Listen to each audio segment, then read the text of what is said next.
चलिए बच्चों, wisdom classroom में बहुत बहुत आपका स्वागत है। आज हम लोग last 6 month study plan mathematics का देखेंगे। क्यों लास्ट 6 मंथ है? क्योंकि अभी आप देखिए, जून समाप्त हो गया, आपके पास क्या बचा? जुलाई, अगस्त, सितंबर, अक्टूबर, नवंबर, दिसंबर, जनवरी और फरवरी में स्टार्टिंग में एग्जाम होगा। तो आपके पास कितना? 1 2 3 4 5 6 7, अभी टोटल 7 मंथ्स है और मैंने यहाँ लास्ट 6 मंथ का ही प्रिपरेशन स्ट्रेटेजी बताया। तो ऐसा क्यों है? क्योंकि देखिए, लास्ट 6 मंथ में 7 मंथ में 1 मंथ आपका जरूर कुछ ना कुछ फैमिली वर्क रहता है, स्कूल का वर्क रहता है या कुछ पर्सनल इश्यूज भी रहते हैं। तो हम लोग 30 दिन उसको काउंट नहीं करेंगे। लास्ट 6 मंथ में हम लोग देखेंगे कि कैसे हम लोग 6 मंथ में मैथ्स में मैक्सिमम से मैक्सिमम स्कोर किया जाता है। ये उन बच्चों के लिए है जो उन्होंने अभी तक अपना टारगेट फिक्स नहीं किया है। अभी वो शुरुआती दौर में चल रहे हैं कि भाई हमें आगे और मोर प्रैक्टिस करेंगे, लेकिन अभी तक उन्होंने अपने टारगेट को फिक्स नहीं किया है। ये उनके लिए है, ये उनके लिए कारगर है जो एक्सपेक्ट करते हैं 60 से 70% लाने का। और जो लोग 80 से एबव है, उन्होंने तो अपना टारगेट फिक्स कर लिया हुआ है, मुझे पूरा उम्मीद है। ये उनके लिए है जो 60 से 70% चाहते हैं कि भाई कम समय में मैक्सिमम आउटपुट लाया जा सके। क्यों? अभी देखिए, बहुत स्कूल में सेकंड यूनिट टेस्ट हुआ नहीं है, तो उसमें भी आपको ये फायदा रहेगा कि आप लोग कैसे कर सकते हो। जो चलिए देखिए कैसे आप लोग फिक्स कीजिए। सबसे पहले आप अपने टारगेट को फिक्स कीजिए। टारगेट को फिक्स करने का मतलब आप कितना स्कोर चाहते हैं, हाउ मच स्कोर, ठीक है, इन परसेंटेज, ठीक है, कितना परसेंट आप स्कोर चाहते हैं। देखिए, हर आदमी तो 90% चाहता है, आपको लाना कितना है? आपका एग्जाम है 90 मार्क्स का, ठीक है, क्योंकि 10 मार्क्स स्कूल देते हैं, तो लगभग आपको मान के चलिए 7 8 9 10 वहां से आपको मिल ही जाएगा। आपका एग्जाम होगा 90 मार्क्स का, उसमें से आप फिक्स कीजिए कि हमें कितना लाना है। क्योंकि ये आपके अभी प्रिपरेशन स्टेमिना स्ट्रेटेजी पे डिपेंड करेगा कि हम कितने तक जा सकते हैं। दूसरी बात, जब आपने टारगेट फिक्स कर लिया तो आप सिलेक्ट योर टारगेट। आपने फिक्स योर टारगेट किया कि हम कितना लाना, उसमें से आप सिलेक्ट कीजिए कि कौन सा चैप्टर और कौन सा पार्ट से हमें वो टारगेट को पूरा करना है, ठीक है, कौन सा पार्ट, कौन सा चैप्टर या कौन सा जो स्ट्रेटेजी रहेगा जिससे हम उसको ला सकते हैं, ठीक है। आपने कंटेंट नहीं देखा होगा तो कंटेंट एक बार देख लीजिएगा। उस कंटेंट में आपको क्या मिलेगा कि हम लोग कैसे चीज़ों को एक्सप्लोर कर सकते हैं, कैसे हम लोग चीज़ों को ज़्यादा से ज़्यादा यूजफुल बना सकते हैं हम कम समय में। ये उनके लिए है लेस टाइम में मोर गेन अचीव करने का, ठीक है। कैसे, हाउ, ये डिस्कशन इसी बात पे हो रहा है कि हम कैसे हम कम समय में ज़्यादा से ज़्यादा आउटपुट लाकर हम अपने आप को एक सिक्योर जोन में लेके जा सके, ठीक है। उसके बाद आप क्या कीजिए, अपना स्टडी प्लान बनाइए। स्टडी प्लान मतलब, कहने का मतलब क्या है, मैं इस पे बाद में आऊँगा, लेकिन आप अपना स्टडी प्लान को फिक्स कीजिए। जैसे आप कौन सा चैप्टर पहले करेंगे, ठीक है, कौन सा चैप्टर में आप इजी है, कौन सा चैप्टर आपको टफ लगता है। Hard is nothing, it's just a tough thing. तो आपको कौन सा चैप्टर टफ लगता है, आपको उसको सिलेक्ट करना है। सेलेक्ट करने के बाद आपको क्या करना होगा कि उस चैप्टर के बारीकी से अध्ययन करना होगा कि हम कहाँ से इस चैप्टर को कंप्लीट कर सकें और मेरा कितना रोल रहेगा, मतलब आपका, मेरा नहीं, आपका कितना रोल रहेगा इस चैप्टर को मतलब अच्छे से लाने के लिए, अच्छे से अचीव करने के लिए। तो उस पे हम लोग डिपेंड करेंगे। उसके बाद एक बात आती है रिसोर्सेस। अब देखिए, रिसोर्सेस कहने का मतलब क्या होता है कि आपके पास कौन कौन सा चीज अवेलेबिलिटी है, अवेलेबल थिंग्स, आपके पास क्या क्या चीज अवेलेबल है। कहने का मतलब बोर्ड ने तो एक बुक दिया, वो बुक है, ठीक है। उसके बाद आप कहीं ट्यूशन ले रहे होइएगा, वो है, क्लास वर्क हो रहा होगा।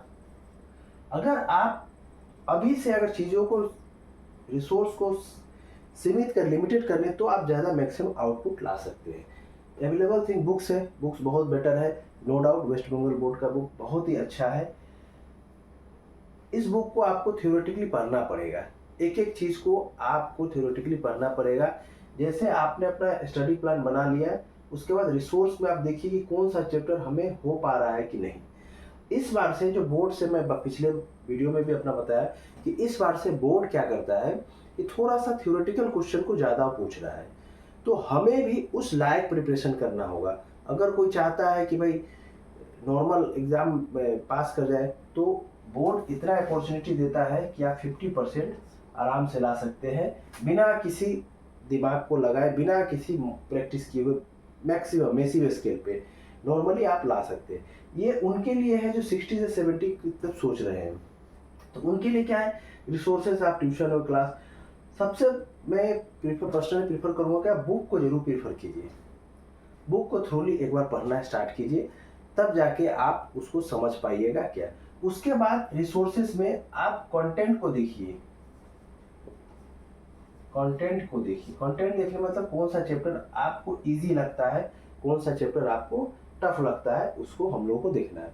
जब रिसोर्सेस हो गया, तो आप जब कहीं पर भी कोई इशू आता है, तो आप ऑनलाइन प्रेफर करना चाहते हैं कि ऑफलाइन। देखिए, अगर आप ट्यूशन पढ़ रहे हैं कहीं पर, तो आप ऑफलाइन ही प्रेफर कीजिए। क्यों? वहाँ पे सर अच्छे से समझाते हैं। जो भी हो, अगर नहीं समझ में आ रहा है, आपको कोई दिक्कत हो रही है, तो आप तुरंत वहाँ बंद कीजिए और ऑनलाइन मोड में आ जाइए। बहुत सारे यूट्यूब में चैनल है, बहुत अच्छे समझाते हैं। और उस चैप्टर में आप पार्टिकुलर पूरा चैप्टर को पहले आप देखिए कि उसमें थ्योरेटिकली कैसा पढ़ाया गया है। कोई भी, जब अगर आप यूट्यूब चैनल देखते हैं, कोई भी चैनल में आप जाते हैं, तो सबसे पहले देखिए कि थ्योरेटिकल पार्ट कितना अच्छा है। देखिए, आजकल बहुत लोग क्वेश्चन ऑनलाइन देख देख के बनाना शुरू कर दिए हैं, तो इस पे आप मत जाइएगा। आप देखिएगा थ्योरेटिकल पार्ट में उनका कॉन्सेप्चुअल नॉलेज कितना है, क्योंकि उसी से आप के अंदर वो मोटिवेशन आएगा कि हम क्वेश्चन को सॉल्व कर सकते हैं या नहीं। क्वेश्चन को सॉल्व करना बड़ी बात है, कि सोच समझ के सॉल्व करना। अगर कुछ नया क्वेश्चन आ जाए, तो उस चीज़ के लिए भी आप तैयार रहे। उसके लिए आपको ऑनलाइन और ऑफलाइन रिसोर्स में चुनना पड़ेगा। मोर प्रेफर कीजिए कि ऑनलाइन में जो बेस्ट हो, जो सही हो, उसको आप चुनें। ठीक है? उसके बाद आप नोट्स बनाना शुरू कीजिए। लोग कहते हैं गणित में नोट्स नहीं बनता, नहीं, नोट्स बनता है। नोट्स क्या बनाना है? सबसे पहले आप थ्योरी का नोट्स बनाइए, थ्योरी। उसके बाद स्पेसिफिक क्वेश्चन का, स्पेसिफिक क्वेश्चन।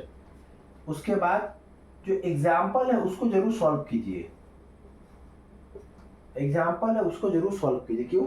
लोग एग्जाम्पल को आजकल सॉल्व नहीं करते हैं। इससे क्या हो रहा है कि चीज़ों को समझने में उनमें बहुत दिक्कत आ रही है। एग्जाम्पल को अगर आप सॉल्व करना सीख गए, तो आपको जो एक्सरसाइज है उसमें बहुत आसानी होगा। लेकिन नोट्स बनाइए, उसके बाद मोर एंड मोर क्या कि प्रैक्टिस कीजिए। आपको लगेगा ये क्वेश्चन मुझसे बन जाएगा, लेकिन 4 दिन बाद देखिएगा आपसे नहीं बनेगा। तो इसके लिए आपको मोर एंड मोर प्रैक्टिस करना होगा, चीज़ों को समझ के प्रैक्टिस करना पड़ेगा। चलिए, ये मैंने आपके लिए कंटेंट बनाया है कि टोटल किससे कितना मार्क्स आते हैं। इसको आप लोग स्क्रीनशॉट लेके रख सकते हैं, और इसको जरूर आप लोग फॉलो कीजिए। देखिए, अंक गणित से टोटल 9 मार्क्स आएंगे। ठीक है? टोटल इसमें ये पूरा छोटा बड़ा लेके सब कुछ है, ऑब्जेक्टिव, एमसीक्यू, बाकी शॉर्ट आंसर सब लेके। बीज गणित से 17 मार्क्स आएंगे, ज्यामिति से 21, त्रिकोणमिति से 17, और क्षेत्रमिति से 14, और राशि विज्ञान से 12। अब आपको सेलेक्ट करना है कि हमें कौन सा चैप्टर को पहले करना है, कौन सा चैप्टर में मोर फोकस करना है, और कौन सा चैप्टर मुझसे हो पाएगा। ठीक है? मैं वर्ड इसलिए हो पाएगा कर रहा हूँ कि आपका सिलेक्शन पैटर्न को देखकर होना चाहिए। जैसे मैं प्रीफर करूँगा कि आप क्या कीजिए, इस चीज़ को जरूर कीजिए, इस चीज़ को जरूर कीजिए, 17, 12। ठीक है? क्षेत्रमिति में आप ना भी तो कम से कम 10 नंबर का जरूर हो जाएगा आपसे, बड़ा क्वेश्चन छोटा भी। बीज गणित में आपसे कम से कम 15 नंबर का तो बन ही जाएगा। ज्यामिति में ना भी करके आप 10 नंबर तो आ ही जाएगा, और अंक गणित में 9 में लगभग 9 आ जाते हैं। ठीक है? अगर आपने थोड़ा सा कंसीडर किया, सिंसियर रहा, तो 7 2 9 और 5 14 और 9 23, 3 1 2 3 4 5 और 2 7, 73 नंबर का लगभग ये प्लानिंग है। मैंने पहले भी किया, ये 70 से 80 के बीच के, 80 के ऊपर वाले के लोग इससे भी ज़्यादा ध्यान रखेंगे कि भाई हमको इसमें भी लाना है, इसमें भी लाना है। त्रिकोणमिति टेक्निकली बहुत आसान है, इसमें फुल मार्क्स आते हैं। राशि विज्ञान ये भी फुल मार्क्स आपको आएंगे। तो ये दोनों पे आपका एकदम कंट्रोल होना चाहिए। बीजगणित पे भी आपका कंट्रोल होना चाहिए। सिलेक्टेड क्वेश्चन आता है, इससे 100% चांसेस है। अंक गणित में थोड़ा सा अगर चेंज भी किया तो भी आपका क्वेश्चन बन जाएगा, अगर आपका कॉन्सेप्ट क्लियर है तो। क्षेत्रमिति में चेंजिंग के अलावे भी आपका क्वेश्चन बनने के चांसेस रहते हैं। और राशि विज्ञान मैंने बता ही दिया। तो आप इतना तो सोचा ही जा सकता है कि भाई हम इतना ला सकते हैं। ये मिनिमम मार्क्स है मेरा, मिनिमम हम सोच के बता रहे हैं, क्योंकि इस तरह का आपको पढ़ाई करना होगा और इस लेवल का पढ़ाई करना होगा कि आपका मार्क्स आ जाए। और आता भी है, आप लोग इसके लिए टेंशन मत लीजिए। मैं जब आप बोल ही दिया हूँ लास्ट 6 मंथ, तो मैं आपको उस पार भी ले जाऊंगा जहाँ से आपका सिलेक्शन इतने मार्क्स के लिए हो जाए। बस विश्वास रखिएगा, चैनल को फॉलो कीजिएगा, शेयर कीजिएगा, सब्सक्राइब करके आप रेगुलर अपडेट्स कीजिए, क्योंकि मैं 2-3 दिन में ही एक प्लानिंग के साथ हम लोग आगे बढ़ेंगे। सबसे पहले ट्रिकोनोमेट्री होगा, उसका स्टैटिस्टिक होगा, क्षेत्रमिति चल ही रहा है, साथ में ज्यामिति भी होगा, बीजगणित भी शुरू कर दिया हूँ और अंक गणित तो चल ही रहा है। तो लगभग आपको इस चैनल पे पूरा अपडेट मिलता रहेगा, आप लोग को कोई किसी तरह की परेशानी नहीं होगी। तो जरूर कोशिश करते रहिए। तो बच्चों ये आपका अंक गणित, देखिए अंक गणित में सिर्फ और सिर्फ 3 चैप्टर पढ़ना है, सिंपल इंटरेस्ट, कंपाउंड इंटरेस्ट और साझा व्यापार। इससे आपका 9 नंबर आना है, ठीक है। अंक गणित, sorry, simple interest, compound interest, साझा व्यापार। अलजेब्रा में देखिए, अलजेब्रा में क्या पढ़ना है, क्वाड्रेटिक क्वेश्चन पढ़ना है, रेशियो प्रोपोर्शन पढ़ना है, क्वाड्रेटिक सर्ट्स पढ़ना है और वेरिएशन पढ़ना है, ठीक है। बस इतना ही है। मेंसुरेशन में देखिए घन घनाभ हो गया, बेलन हो गया, गोलक हो गया, शंकु हो गया।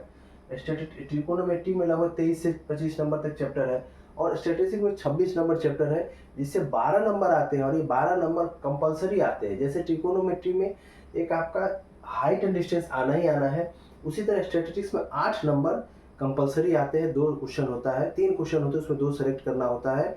उसे मीन, मोड, मीडियन, ओजाइट, बस यही है। 4 टॉपिक है, उसमें आपको 8 नंबर कंपलसरी आ जाएंगे। ट्रिकोनोमेट्री में हाइट एंड डिस्टेंस आपको करना ही है, उससे 5 नंबर कंफर्म आते हैं। उसे इसमें से सिलेक्शन होता है कि कौन सा क्वेश्चन इस बार आ गया है, तो 2 क्वेश्चन, इसमें 2 क्वेश्चन आते हैं, एक बनाना होता है। तो एक सिलेक्शन हो जाए कि आप जैसे इस बार घन घनाभ आ गया, तो इससे एक ग्रुप होता है, ये दोनों ग्रुप एक और ये एक ग्रुप है, तो इससे अगर इस ग्रुप से आ गया तो इस बार चांसेस इससे होता है। ये मेरा अपना प्रेडिक्शन है, तो इससे होता है। और इसमें क्वाड्रेटिक इक्वेशन में क्या है कि बहुत ही अच्छी बात है कि 3 नंबर का क्वेश्चन एक्सरसाइज 1.4 से आता है। एक्सरसाइज 1.3 का ये क्वेश्चन है, लगभग 22 क्वेश्चन है, उसी से आना ही कंफर्म। 3 नंबर क्वेश्चन हमेशा उसी से आता है। तो उसमें आपको 24 क्वेश्चन है, 24 में सिर्फ 10-12 क्वेश्चन इंपॉर्टेंट है, उसको ही बनाना है। जैसे इस बार मैंने सजेशन किया था, उसमें भी एक पैटर्न मैंने देखा है, ऑब्जर्व किया, मेरा ऑब्जर्वेशन है कि अगर एक्सरसाइज से आता है एक बार तो दूसरे साल एग्जाम्पल से आएगा, और एग्जाम्पल से आता है तो दूसरे बार एक्सरसाइज। जैसे इस पिछले बार 24 में एक्सरसाइज से आया था, तो इस बार एग्जाम्पल से आया था। और मेरा उम्मीद है, मेरा अपना ऑब्जर्वेशन है कि इस बार जरूर एक्सरसाइज से पूछा जाएगा क्वेश्चन। तो चलिए इसी तरह ये क्वेश्चन को छांट के आप लोग देख सकते हैं, बना सकते हैं, और अपना एक गोल सेट कीजिए कि हमको कितना मार्क्स लाना है और किस तरह हमको अचीव करना है। मुझसे जो बन पाएगा as a teacher, as a आपका गाइड, मैं जरूर कोशिश करूंगा आपको बेटर इस अचीवमेंट्स को ले जाने के लिए। लास्ट 6 महीने आप टेंशन मत लीजिए, एकदम A to Z इस पे आपके चैनल पे सब कुछ आएगा। आप स्टार्ट कीजिए, अभी भी समय है, स्टार्ट कीजिए, बेसिक से स्टार्ट कीजिए, बेसिक पढ़ना शुरू कीजिए और जरूर सक्सेस मिलेगा। बेस्ट ऑफ लक बच्चों, लग जाइए आज से ही।